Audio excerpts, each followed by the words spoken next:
Y esto me lleva a pensar en el tema que quiero tratar con vosotros esta mañana y partimos con la lectura de dos versículos de la primera carta de Pablo a los tesalonicenses. Primera a Tesalonicenses capítulo 1, versículos 9 y 10. Dice así la palabra del Señor: porque ellos mismos cuentan de nosotros la manera en que nos recibisteis y cómo os convertisteis de los ídolos a Dios para servir al Dios vivo y verdadero y esperar de los cielos a su Hijo, al cual resucitó de los muertos, a Jesús, quien nos libra de la ira venidera. En un mundo complejo como el nuestro, donde hay una idea nueva cada día, o tal vez dos ideas cada día, o más ideas cada día, de modo que lo que se pensaba ayer ya no tiene validez hoy, el cristiano tiene que tener una firmeza continuada de lo que significa ser cristiano. No vale apreciaciones religiosas, ni teológicas, ni denominacionales. El creyente es creyente por unos principios que se establecen en la palabra de Dios. Por eso estos dos versículos contienen primeramente la razón, el modo, el inicio de la vida cristiana cuando dice os convertisteis de los ídolos a Dios. En segundo lugar están las consecuencias de esa vida. Hemos sido salvos para servir. Y finalmente está la disposición de la vida, esperar de los cielos a Jesucristo.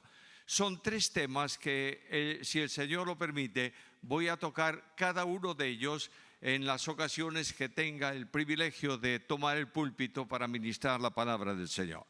Hoy tomamos el primero y dice el texto bíblico: todos saben que os convertisteis de los ídolos a Dios. De manera que lo que está diciendo Pablo es que la característica de un cristiano es su conversión. Su conversión que produce un efecto en su vida, un cambio en su vida, una orientación nueva para su vida. Leo esta palabra conversión y me doy cuenta que es un término enormemente usado en el campo evangélico. Me convertí el día 25 de mayo de no sé qué año. Se ha convertido, es un convertido. Muy bien, todos esos conceptos son válidos, pero yo quiero acudir a la Biblia y preguntarle a la Biblia qué es la conversión. Y encuentro tres grandes bases para entender ese aspecto. En primer lugar, el concepto, ¿qué es? ¿Qué significa conversión en sí? En segundo lugar, las consecuencias que eso produce, porque la conversión, dice Pablo aquí, produjo un efecto para los tesalonicenses. Os convertisteis de los ídolos a Dios. En tercer lugar, está la responsabilidad que yo tengo si realmente he sido convertido. Por tanto, en primer lugar, tenemos el concepto. ¿Qué es conversión? Bueno, el término significa algo sencillo, facilísimo de entender: volverse de, reorientar el rumbo, tomar un camino diferente al que tú llevabas e iniciar una andadura nueva. Por tanto, el profeta, ya en el Antiguo Testamento habla muchas veces de conversión. En el Antiguo Testamento leo esto en la profecía de Malaquías, en el capítulo 3 y en el versículo 7. Desde los días de vuestros padres os habéis apartado de mis leyes. Notad el camino, estaban llevando un camino de separación de Dios, aparte de las leyes de Dios, y no las guardasteis. Volveos a mí, significa literalmente convertíos a mí, y yo me volveré a vosotros, ha dicho Jehová de los ejércitos. Mas dijisteis, ¿en qué hemos de volvernos? ¿En qué hay que cambiar? ¿Por qué hay que reorientar la vida? Lo mismo ocurre en el Nuevo Testamento. Dejo el Antiguo Testamento, voy al Nuevo Testamento y el Evangelio llama a conversión. Leo Hechos capítulo 26, versículo 20, y en él encuentro estas palabras: anuncié a los gentiles que se arrepintiesen y se convirtiesen a Dios haciendo obras dignas de arrepentimiento. Los hombres, por tanto, la conversión significa un cambio desde una posición a otra posición. Este versículo donde leemos, os convertisteis de los ídolos a Dios, significa literalmente traducida desde, en lugar de. Es decir, os convertisteis desde, ¿dónde estabais? ¿Dónde estabais? En los ídolos. Os convertisteis desde los ídolos a Dios con un propósito específico. La dificultad natural de la conversión es un hecho que afecta al hombre. El hombre natural, el hombre normal, llamémoslo de una manera para entenderlo mejor, este hombre es un ser desorientado por el pecado, corrompido y opuesto a Dios. Nadie piense que la sociedad actual, entre las buenas personas que tienen, hay algunos que están cumpliendo todo lo que Dios demanda. No es cierto. Es más, la Biblia enseña que el hombre no tiene interés ninguno acerca de Dios. Y cuando voy a la historia más antigua de la humanidad, en Génesis capítulo 6 y versículo 5, escucho el testimonio que Dios da del hombre. No lo da un profeta, no lo da Moisés, no lo da un grande, no lo da un experto, lo da Dios. Y Dios dice que el corazón del hombre es continuamente el mal. Escucha bien el versículo. A veces decimos que el corazón del hombre es continuamente al mal, orientado al mal. Bueno, pues desorientémoslo, cambiémoslo. No. Lo que dice el texto bíblico es que en el corazón del hombre anida el mal. El pecado está en el corazón del hombre. Y Dios dice que ese corazón, a causa del pecado, está desorientado de buscar a Dios y de querer a Dios. El apóstol Juan, en el prólogo de su evangelio, capítulo 1 del evangelio según Juan, dice que los hombres amaron más que cosa, las tinieblas que la luz. ¿Por qué? Porque sus obras eran malas. Por tanto, la luz ilumina esas obras, expresa la realidad de la mancha espiritual y el hombre no quiere saber de la luz. Se esconde en las tinieblas porque sus obras son malas. Ahora, el desinterés del hombre acerca de Dios es una realidad histórica. El hombre puede tener interés religioso. Yo no dudo de que hay grandes religiosos. Conozco personas que practican su religión, digámoslo así, al pie de la letra. Sé de personas que en verano, en invierno, no importa el tiempo que haga, tienen la costumbre de asistir a un acto religioso a una determinada hora y están ahí presentes todos los domingos o todos los días. Es verdad, tienen interés religioso, pero la Biblia hace una afirmación contundente. No hay justo ni aún uno. No hay quien entienda. No hay quien busque a Dios. Es la Biblia que lo dice, no lo dice la sociedad, ni la historia, ni la reflexión. Dios dice, la Biblia dice, su palabra dice, no hay quien busque a Dios. Es la realidad. A veces nosotros decimos, y yo he oído testimonios así, he buscado a Dios por muchos años y al fin lo encontré. No te equivoques. Si tú encontraste a Dios es porque Dios te estaba buscando a ti. Esta es la realidad. Porque el hombre no tiene interés en Dios, Dios viene al encuentro del hombre. El Hijo del Hombre vino para buscar y salvar lo que se había perdido. Ahora, ya entendemos que conversión es un cambio de una situación a otra situación. Bien, avancemos un paso más. ¿Cómo es el modo bíblico de la conversión? El Evangelio llama a los hombres a conversión. Te invito a leer, si quieres, el capítulo 26 de Hechos y en el versículo 20, en donde el apóstol Pablo, es un texto un poco amplio, pero lo resumo así. El apóstol Pablo predica y dice que los hombres tienen que arrepentirse y convertirse. Y convertirse haciendo obras dignas de arrepentimiento. Luego, la conversión no es un aspecto intelectual. Es un cambio de vida. Cuando una persona se convierte a Dios, deja lo que estaba haciendo, la forma de vida que tenía, y pasa a otra experiencia de vida en relación con Dios. Dios dice que la conversión trae un cambio en el nuevo nacimiento, y la Biblia enseña esto de esta manera. Os daré, dice Dios, un corazón nuevo para que me conozcáis que yo soy Jehová, y me seréis por pueblo, y yo os seré a vosotros por Dios, porque os volveréis a mí de todo vuestro corazón. No se trata de mente, se trata de corazón. Yo sé que hay muchísimos buenos religiosos que conocen profundamente la Biblia, que saben que el hombre necesita a Cristo para ser su Salvador, que saben que son pecadores, que saben que hay una condenación eterna, pero se han vuelto a Dios desde el intelecto, no desde el corazón. Cuando la Biblia habla de que hay un cambio de corazón, está hablando de un cambio de vida. El corazón es el núcleo de la existencia humana. Por tanto, cuando el corazón cambia, ¿qué cambia? Cambia todo. Cristo dijo que de la abundancia del corazón habla la boca. La conversión, por tanto, es el efecto inmediato del ejercicio de la fe. No hay salvación si no es por gracia mediante la fe. ¿Lo entiendes bien o no? Nadie puede alcanzar la justificación si no es por la fe. La fe está siendo golpeada tremendamente en el último tiempo, especialmente en círculos donde dicen que la fe es buena para creer y recibir la justificación, pero hay que sostenerla por obras. Y si no tienes obras, no tienes seguridad de salvación. ¡Qué error tan grande!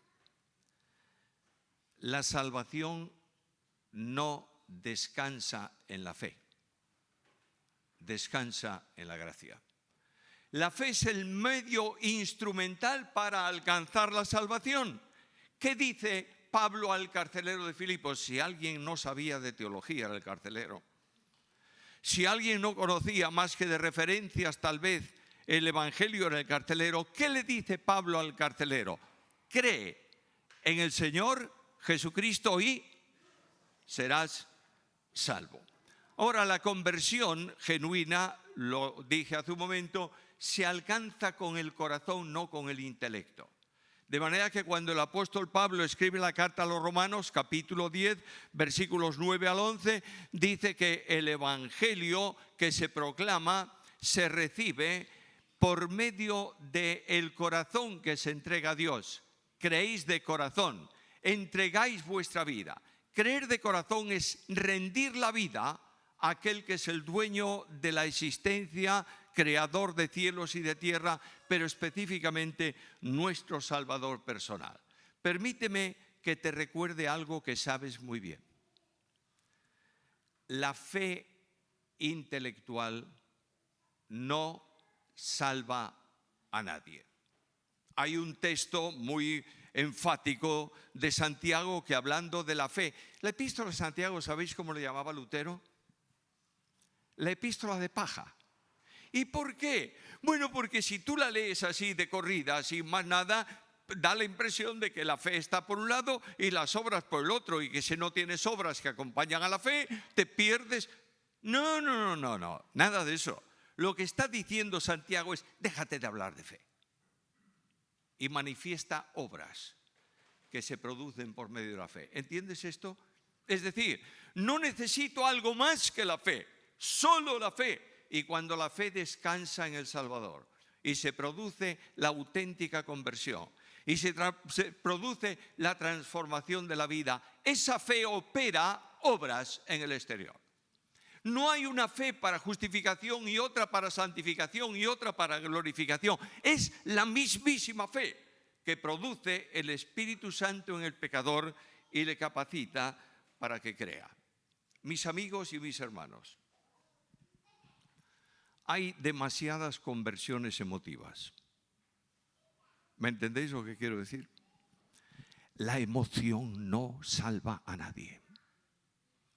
Hay demasiadas conversiones intelectuales y hay demasiadas decisiones provocadas por una predicación incorrecta de la Biblia. Puedes estar muy convencido y hacer las manifestaciones que te pidan, no importa cuál sea. ¿Son malas? No, no son malas, pero tengamos mucho cuidado con ellas. Porque hay personas que toman decisiones pero no se han convertido. La conversión es un cambio de orientación espiritual que no es posible que la produzca el hombre por sus decisiones personales. La entrega al Salvador que afecta a todo el hombre. Lo repito, la verdadera conversión produce un cambio. El primer cambio que produce la conversión genuina es un cambio de posición. Y en Colosenses capítulo 1, versículo 13, el apóstol Pablo está hablándonos de que hemos sido tomados por Dios desde el pecado, desde la miseria, y hemos sido trasladados ¿a dónde? Al reino de su Hijo amado. Claro, tendríamos que pararnos a pensar un poco en esto. Polémica general e importante polémica en el día de hoy. Escúchame bien, por favor. No me importa cuál sea la posición que tú tienes en relación con el reino, me da igual. Puedes estar en una posición, puedes estar en otra. Lo que quiero decirte es que todo aquel que ha creído en Cristo ha sido trasladado al reino de Cristo. ¿Está claro o no? Y estabas en las tinieblas, en la miseria, en la perdición, en la corrupción, en la falta de esperanza, en el camino al infierno, y de pronto Dios te tomó y te ha colocado en el reino de Jesucristo, Señor y Salvador. Si no se ha producido ese cambio de posición, no eres convertido. En segundo lugar, la conversión produce un cambio de condición. El corazón del hombre es propenso continuamente al mal, ¿es así o no? El mal mismo está ahí metido. Y de pronto el hombre entrega su vida al Salvador y se produce el nuevo nacimiento. ¿Sabes qué es eso? Dice Dios: quitaréis de ellos el corazón de piedra, insensible a mi palabra, y les pondré en su lugar un corazón de carne, sensible a lo que yo digo. Y ahora escucha bien el versículo. No dice el texto del nuevo nacimiento, no dice y ellos harán esto y lo otro, no. Dice y haré. Yo, dice Dios, yo haré que obedezcan mis palabras y cuiden de guardar mis estatutos y los pongan por obra. ¿Quieres esto? Alguien me dice, bueno, estás siempre apelando a textos del Antiguo Testamento. Déjalos ahí. Voy a darte uno del Nuevo. El apóstol Pablo dice en este versículo que se han convertido ¿de dónde a dónde? De las tinieblas a Dios. ¿Está claro? Y cuando Dios actúa en un corazón renovado. Escucha lo que dice la Biblia. Ocupaos de vuestra salvación con temor y temblor. ¿Por qué? Dios es el que produce en vosotros así el querer como el hacer por su buena voluntad. Queridos míos, basta de esfuerzos humanos en la santificación. Necesitamos dependencia de Dios. Dios es el que capacita al hombre no solo para creer, sino también para vivir la vida cristiana. ¿Lo entiendes o no? Dios es el que en vosotros produce así el querer como el hacer por su buena voluntad. Y esto, amigos míos, hermanos míos, elimina algo que produce problemas en la iglesia continuamente, y es la rebeldía natural del hombre. Necesitamos un tiempo de reflexión para muchas cosas. Dios me ha dado la bendición de un mes de calma hace poco tiempo en Argentina. Y tuve las tardes todas de un mes para pensar qué debo hacer, qué no debo hacer. ¿Estoy correctamente encauzado en el propósito de Dios o estoy haciendo yo mi propósito personal? Y he descubierto algo. Cualquier movimiento que yo haga en una dirección que no procede de Dios es mi dirección personal. ¿Lo entiendes? Y el gran caos que se produce en las iglesias en general viene de esto, de que el hombre es rebelde. Y la Biblia dice que nosotros anduvimos en otro tiempo siguiendo la corriente de este mundo, conforme al príncipe de la potestad del aire, el espíritu que ahora opera en ¿quiénes? En los hijos de desobediencia. Pero si hay un cambio de condición que me lleva a escuchar permanentemente la voz de Dios y seguir el camino que Él traza, hay también necesariamente un cambio de orientación. Y en la carta a los Colosenses, en el capítulo 3, versículo 1, dice: buscadlas si pues sabéis. Dice, si es verdad que habéis resucitado con Cristo, buscad las cosas de arriba, donde está Cristo sentado a la diestra de Dios. El cambio de condición produce un cambio de orientación. Antes eran las cosas del mundo. Oh, qué tremenda desgracia este mundo. Mira lo que está pasando en toda la tierra. Sí, está pasando en toda la tierra.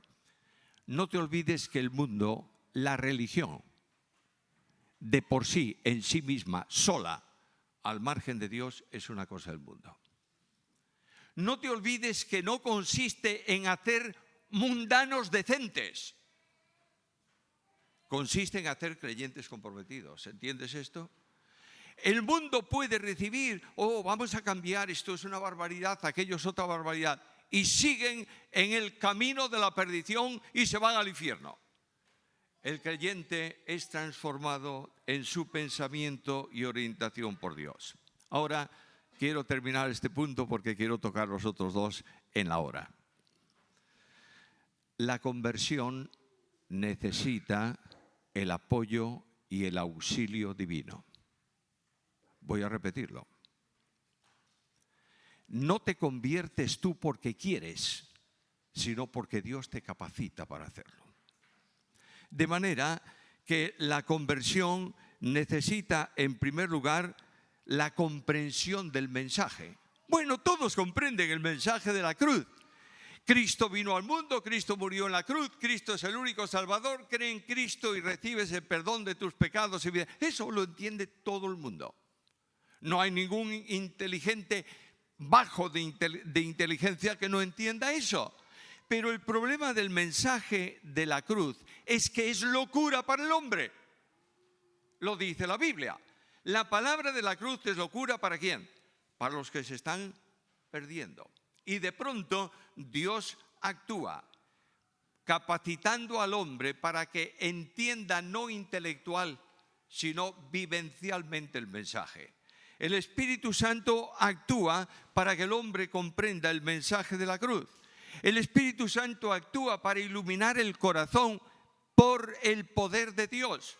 Satanás está tratando de mantener ciegos a los hombres que viven en tinieblas y en oscuridad.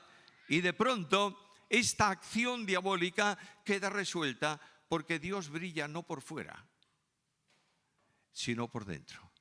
Y dice la Biblia que Dios es el que en vosotros, en vuestro corazón, resplandeció, para que notéis, para que veáis la luz auténtica del Evangelio de la gracia. Cito el texto bíblico: porque Dios, que mandó que de las tinieblas resplandeciese la luz, es el que resplandeció en nuestros corazones para iluminación del conocimiento de la gloria de Dios en la faz de Jesucristo. ¿Entiende lo que Dios hace? Nadie puede salvarse sin ser iluminado por Dios. Nadie puede aceptar el mensaje de la cruz, que es locura para el hombre, si no es transformado por el poder admirable de Dios. Dios actúa. Dios actúa capacitando para responder al mensaje. Dije antes que el mensaje del Evangelio se responde para salvación con el corazón. El apóstol Pablo dice: con el corazón se cree para justicia y con la boca se confiesa para salvación. Es decir, la boca expresa el testimonio de lo que Dios ha hecho ya en el corazón.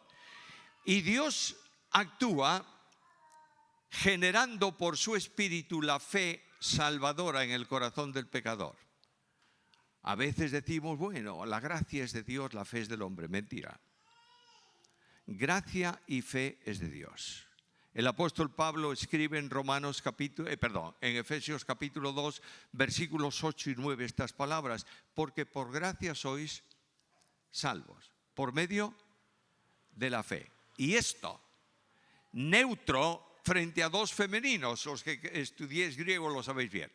Esto significa el concepto completo de salvación. Fe y gracia vienen de Dios. No puede salir la fe de entrega del corazón rebelde. Dios capacita al hombre para salvación. Y esta conversión a Dios es genuina, no es el resultado de emociones. Conocí hace años un tremendo predicador. Para mí, es mi opinión personal, para mí el predicador más grande en lengua castellana del siglo pasado. Cuando él hablaba, todos callábamos. Era imponente, enormemente claro en la exposición, palabras claras, apelación. Pero he conocido o he estado presente en un sermón en donde ese predicador utilizó 20 minutos para invitar a la gente a recibir a Cristo. El predicador no va a mover un milímetro a nadie en dirección a Cristo. ¿Quién lo mueve? ¿Quién es? El Espíritu Santo de Dios, que convence al mundo de pecado, de justicia y de juicio. El predicador, uno de los predicadores más grandes de la historia moderna, fue Charles Spurgeon. Spurgeon lee sus mensajes. Verás que el cierre del mensaje de Spurgeon son dos palabras. Miles de personas se convertían. Primero, porque predicaba el evangelio, no un evangelio. Segundo, porque confiaba y descansaba en el poder de Dios para salvación. ¿Y cuántas veces Spurgeon terminó su sermón con palabras como estas? Id ahora a vuestra casa y poneros de rodillas y clamad a Dios por salvación. Así terminaba. Necesitamos entender bien que el evangelio que conduce a conversión es el evangelio bíblico. ¿Lo entiendes? Y que solo en ese evangelio está la razón de la salvación de los hombres. Ahora debo cerrar ese punto. Lo voy a hacer con un versículo del profeta. Escucha. El profeta Jeremías dice: conviérteme y seré convertido, porque tú eres Dios. Es Dios el que hace la obra. La salvación es de Dios en toda la dimensión de la palabra. La responsabilidad de creer o no es tuya. Naturalmente, si Dios te capacita para hacerlo y no lo haces, Cristo lo dijo con palabras claras: el que cree en el Hijo tiene vida, pero el que rehúsa creer, ¿qué?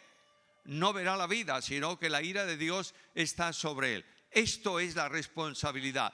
La gracia de Dios, la salvación de Dios, la razón de la santificación que procede de Dios, la esperanza de gloria que es de Dios, no elimina la responsabilidad del hombre. ¿Lo entiendes?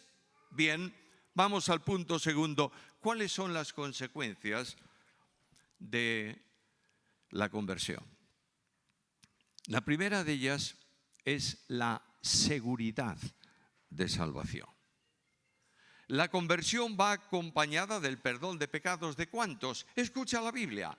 Para que se conviertan de las tinieblas a la luz y de la potestad de Satanás a Dios, para que reciban por fe que es en mí perdón de pecados y herencia entre los santificados. Hechos 26, 18. ¿Cuántos pecados perdona Dios cuando la persona cree y se convierte? ¿Cuántos? Todos. Los pasados, sí. Los presentes y los futuros. Por eso yo puedo decir esta mañana con gratitud tremenda, con reverencia profunda: no hay ninguna condenación para los que están en Cristo Jesús. Oh, hermano querido, Hay cientos de personas en el mundo evangélico que están dudando de su salvación cada 5 minutos. Perdóname la hipérbole.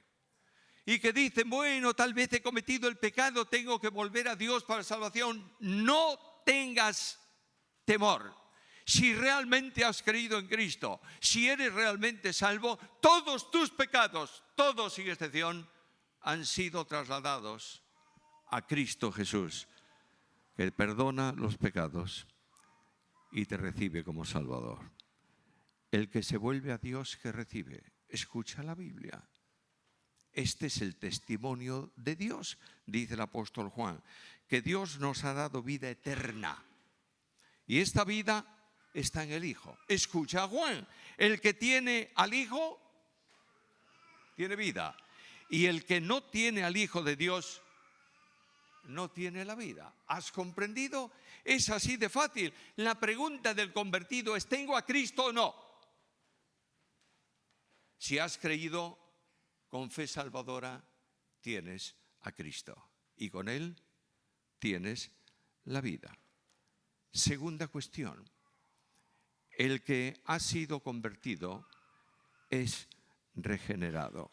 ¿Tú sabes lo que significa regeneración? Bueno, cambio de corazón, tal, sí, pero mucho más. El apóstol Pedro dice, escribiendo la segunda carta, capítulo 1 y versículo 4, dice que somos participantes de la naturaleza divina. Es decir, lo que Dios es en sí y puede comunicar, sus perfecciones comunicables al hombre, son la experiencia del convertido. Bueno, es que yo no puedo amar. Vamos, ¿cómo que no? No, es que esto es superior a mis fuerzas y no puedo. Escucha lo que dice la Biblia. El Espíritu Santo ha derramado en tu corazón, ¿qué? El amor. ¿Lo ha dado por dosis o lo ha volcado? Lo ha volcado para que tú puedas hacer algo imposible para el hombre. ¿Sabes lo que es? Amar a tus enemigos. ¿Eres capaz? Esto forma parte de la experiencia de salvación. La experiencia de conversión produce también un cambio de posición. Lo mencioné antes, de una esfera de esclavitud a una esfera de libertad. Escúchame esto, hermano querido. Quiero que lo tengas muy claro. La libertad del cristiano no se consigue por obras del cristiano. Escucha a Cristo. Si el Hijo os liberta, seréis verdaderamente libres. No hay libertad sin vivir a Cristo. ¿Lo entiendes? Y Cristo te liberta cuando, siempre que tu vida esté en comunión con la suya y puedas disfrutar de su paz y de su bendición. La vida cristiana, la conversión, tiene necesidad de decir lo que Pablo decía. Para mí, el vivir es Cristo. Mientras no recuperes a Cristo en tu vida, tendrás una vida de esclavitud. Por último, ¿cuál es mi responsabilidad? Hay una precisión notoria en el texto. El apóstol Pablo dice, dan todos testimonio de cómo os convertisteis. Dije antes que Dios nos capacita para hacerlo.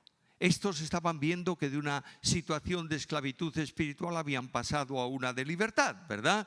Y lo que en la Biblia habla es de cómo Dios actúa para que esto sea posible. Cito un texto de la carta primera de capítulo 1 y versículo 2, en donde dice Pedro, elegidos según la presciencia de Dios Padre en santificación del Espíritu, para obedecer y ser rociados con la sangre de Cristo. Es decir, el Espíritu Santo de Dios es el que te capacita para hacer lo que el hombre no puede hacer de por sí. El hombre no es desobediente porque desobedece. Es al revés. El hombre desobedece ¿por qué? Porque es desobediente. No puede hacer otra cosa. Y de pronto el Espíritu Santo de Dios que transforma, que regenera, cambia esa situación. Y te da con su poder la capacidad de vivir en la esfera de la obediencia. El compromiso con Dios no solo es de santidad, sino de cambio de una esfera, de los ídolos a Dios. Déjame terminar con algo muy simple. Hoy en día se habla de buenos modales. Se enseña a los jóvenes y a los adolescentes a ser buenos ciudadanos. ¿Es bueno eso? Por supuesto que sí. Pero quiero decirte que la conversión produce un cambio de vida santa. ¿Lo entiendes o no? Sin santidad no puedes agradar a Dios. Sin una vida de santidad no puedes llamarte cristiano porque no estás viviendo a Cristo. Santidad no son normas religiosas, no es ética cristiana, no es aspectos positivos de las cosas. Santidad es Cristo. Y mientras no vives a Cristo, no eres santo.